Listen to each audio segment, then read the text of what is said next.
Dear students, I am Professor Hamdani Rizwana and I heartily welcome you in my video lectures. In this video, I will explain consumer surplus. The concept of consumer surplus was presented by Professor Alfred Marshall. It is derived from the law of diminishing marginal utility. As we know that, according to the law of diminishing marginal utility, as we consume more and more units of the same commodity, marginal utility from each additional unit goes on diminishing because intensity of the commodity diminishes. This is totally a psychological phenomena. It means that हम किसी भी commodity का consumption इसलिए करते हैं कि हमें इससे यूटिलिटी मिलती है, मगर एक पर्टिकुलर कमोडिटी का कंजम्पशन हम कंटिन्यूअस करें तो एवरी एडिशनल यूनिट से मिलने वाली यूटिलिटी घटते जाती है, कम और कम होते जाती है, क्योंकि इस कमोडिटी की इंटेंसिटी कम होते जाती है, उसकी चाहत कम होते जाती है, दिल और दिमाग को वो कमोडिटी बहुत अच्छी नहीं लगती, इसलिए इससे मिलने वाली यूटिलिटी भी कम होते जाती है. And this is totally a psychological phenomena. Dear students, since marginal utility for a good indicates the price a consumer is willing to pay for that unit. The consumer will be willing to pay higher price if the want is urgent, the want is intense, but the price of the commodity remains the same for all units. He gets extra utility for all units except the one at which marginal utility is equal to price. The surplus or extra utility for the consumer is called consumer's surplus. According to Professor Marshall, जैसा कि आप जानते हैं कि एक particular commodity से एक person को जितनी यूटिलिटी मिलती है वो उतनी ही उसकी कीमत, वो उतनी ही उसकी प्राइस देने के लिए तैयार होगा, रेडी टू होगा, विलिंग टू पे होगा. अगर एक पेन खरीदने पर उसे 100 यूटिल्स का सेटिस्फैक्शन मिलता है तो ₹100 इस पेन की कीमत अदा करने के लिए तैयार होगा, और वांट जितनी अर्जेंट होगी वो उतनी ज़्यादा कीमत अदा करने के लिए तैयार होगा.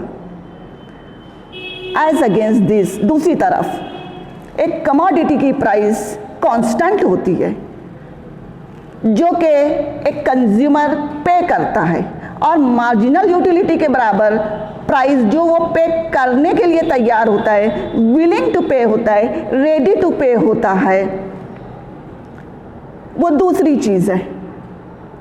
सो एक्चुअल प्राइस जो वो पे करता है, एक कंज्यूमर कीमत अदा करता है, और विलिंग टू पे जो वो पे करने के लिए तैयार है, इन दोनों के डिफरेंस को कंज्यूमर सरप्लस कहते हैं, क्योंकि इन दोनों का डिफरेंस ही कंज्यूमर को एक्स्ट्रा यूटिलिटी देता है. सो 2 points must be remembered in consumer surplus. First, marginal utility.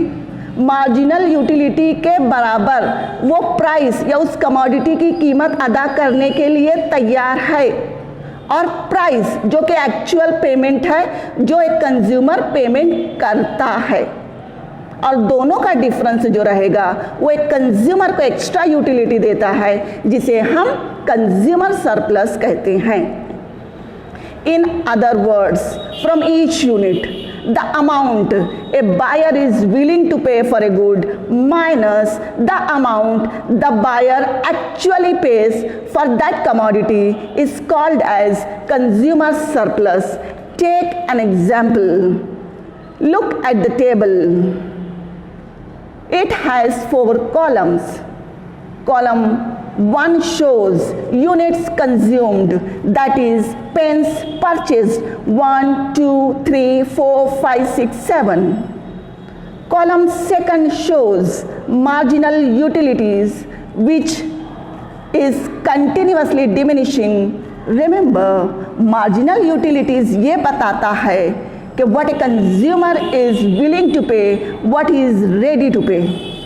Column third shows, column number 3 ये बताता है price of the pen which a consumer will actually pay and price will be constant. The difference between what a consumer is willing to pay and what he actually pays is consumer's surplus. Look at the table. Suppose that जब student अपनी पसंद की pen खरीदता है तो वो उसके लिए ₹75 देने के लिए तैयार है। Here we have assumed that कि there is a स्टूडेंट और उसे पर्टिकुलर टाइप की पेन बहुत पसंद आ गई है। अब उसे कितना कंज्यूमर सरप्लस मिलेगा ये हम टेबल में से जानेंगे। तो जब उसे अपने पसंद की पेन वो खरीदता है तो उसे मार्जिनल यूटिलिटी 75 यूटिल्स के बराबर मिलती है और वो ₹75 पे करने के लिए तैयार है, विलिंग टू पे है, क्योंकि 75 यूटिल्स के बराबर उसे यूटिलिटी मिल रही है। और प्राइस कितनी है? ₹50। So ready to pay is ₹75, actual price is ₹50। दोनों का डिफरेंस 25 है और यही कंज्यूमर सरप्लस है।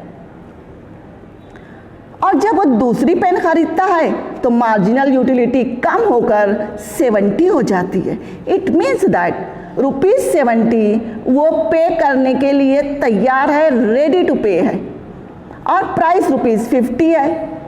So ready to pay is ₹70 and actual price is ₹50। दोनों का डिफरेंस ₹20 है जो कि कंज्यूमर सरप्लस है।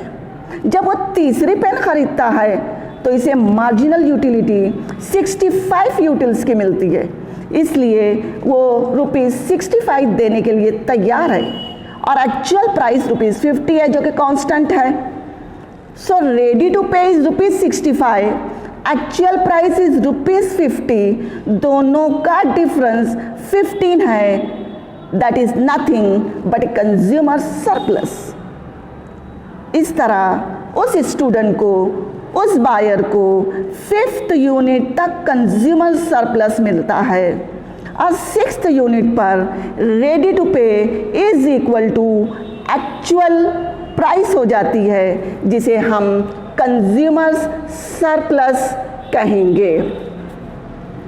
इस तरह उस स्टूडेंट को, उस बायर को पेन खरीदने पर ₹25, 20, 15, 10 और ₹5 का सरप्लस मिलता है 1st, 2nd, 3rd, 4th, 5th unit के कंजम्पशन पर।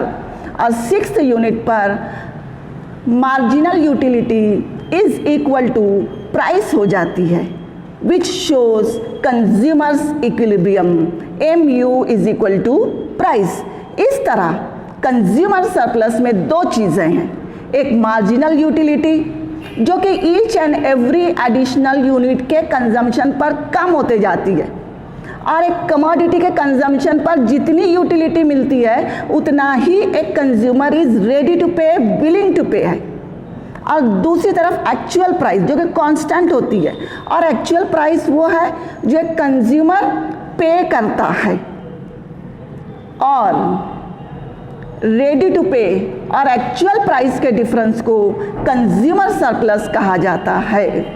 Thus, consumer surplus is equal to what a consumer is ready to pay minus what he actually pays.